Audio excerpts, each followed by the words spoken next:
Welcome to ABC campus. आज हम business law के सब्जेक्ट में आई कैप के स्प्रिंग 2023 के अटेम्प्ट से एक पास्ट एग्जाम का क्वेश्चन डिस्कस करेंगे। क्वेश्चन ये है कि doves and company is a partnership firm engaged in the selling of various species of pet birds. The firm's operations are managed by two partners, namely Faizan and Usama.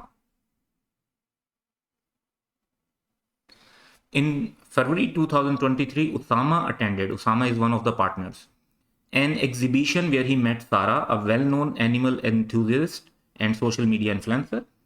So Usama requested Sarah to join DC as a partner at a monthly remuneration of rupees 100,000.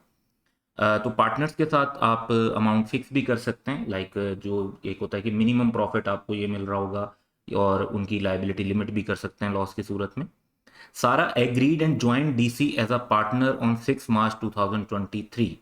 Under the provisions of Partnership Act, describe Sarah's acts which would bind DC, also identify the restriction on Sarah's implied authority as a partner. तो यहाँ पर ये basically question नहीं है कि क्योंकि इसमें further clarity होनी चाहिए थी कि जो रिमुनरेशन है क्या वो शेयरिंग ऑफ प्रॉफिट है जो म्यूचुअली कैरी कर रहे होंगे या अदरवाइज, वो डिटेल मौजूद नहीं है। लेकिन यहाँ पे ये क्वेश्चन है ही नहीं कि वेदर सारा इज अ पार्टनर और नॉट। यहाँ पे उन्होंने कह दिया कि ज्वाइन किया एज अ पार्टनर, और हमने उनकी एक्ट्स जो बाइंड करेंगे और जो इम्प्लाइड अथॉरिटीज हैं उनको बताना है। तो इसमें दो रिक्वायरमेंट हैं, लेकिन पहली रिक्वायरमेंट ये है कि वो एक्ट्स डिस्क्राइब किए जाएं जो डव्स एंड कंपनी को बाइंड करेंगे, सारा के एक्ट्स बाइंड करेंगे, यानी फर्म के लिए बाइंडिंग होंगे। तो पहले हम बात करेंगे कि जी उसमें क्या सिनेरियो बनेगा। तो फॉलोइंग एक्ट्स डन बाय सारा वुड बाइंड डीसी फ्रॉम 6 मार्च 2023, यानी जिस दिन से वो पार्टनर बन जाएंगे।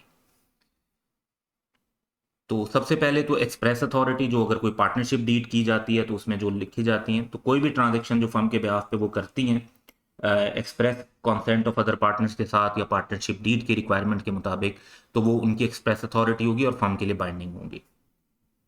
इससे फिर एडिशनल एक स्टेप पर हम जाएंगे और इम्प्लाइड और अपेरेंट अथॉरिटी, यानी usual way business of the kind जो डव एंड कंपनी करती है, जो कि basically selling of various species of pet birds है। तो ये काम करने की भी, जो इससे रिलेटेड कोई भी वो एक्ट करेंगी, वो भी फर्म के लिए बाइंडिंग होगा। फिर इसी में कॉन्सेप्ट है एक्सटेंशन ऑफ इम्प्लाइड अथॉरिटी का, यानी अगर वो कहीं पर अपनी अथॉरिटी से एक्सीड करती हैं लेकिन उसको बाद में फैजान और उसामा रेटिफाई कर देते हैं, तो वो भी फर्म के लिए एक्ट बाइंडिंग हो जाएगा। इसी तरह रिस्ट्रिक्शन ऑफ इम्प्लाइड अथॉरिटी भी हो सकती है। तो कोई भी एक्ट अगर सारा करती है ऑन बिहाफ ऑफ डीसी, जो कि उनकी इम्प्लाइड अथॉरिटी के अंदर फॉल करता है लेकिन रिस्ट्रिक्टेड है, तो स्टिल लाइबिलिटी क्रिएट हो जाएगी फर्म की, अनलेस के थर्ड पार्टी को रिस्ट्रिक्शन का पता हो या वो सारा को डीसी का पार्टनर बिलीव ना करते हैं। और लास्ट वन है कि authority in case of emergency.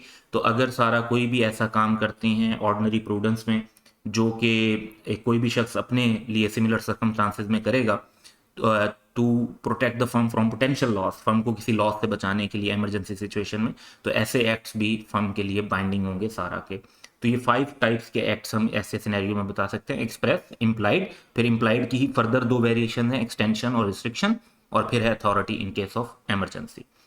अब ये एक रिक्वायरमेंट पूरी हुई है, दूसरी रिक्वायरमेंट भी है इसमें, क्योंकि ये देखें टोटल 8 मार्क्स हैं। आइडेंटिफाई द रिस्ट्रिक्शन ऑन सारा implied authority as a partner. अब ये लॉ में स्ट्रेट फॉरवर्ड मेंशन है, तो हम इनको एज इट इज ही यहाँ पे लिख सकते हैं। जो रिस्ट्रिक्शंस होती हैं पार्टनर की इम्प्लाइड अथॉरिटी पर, वो होती हैं ये हम अभी देखेंगे, unless there is any usages और custom of trade to the contrary. तो आर्बिट्रेशन में वो डिस्प्यूट नहीं लेकर जा सकती फर्म का, बैंक अकाउंट ओपन नहीं कर सकती अपने नाम पर, फर्म के नाम पर सारे पार्टनर्स की कॉन्सेंट से हो सकता है, अकेले वो नहीं कर सकते।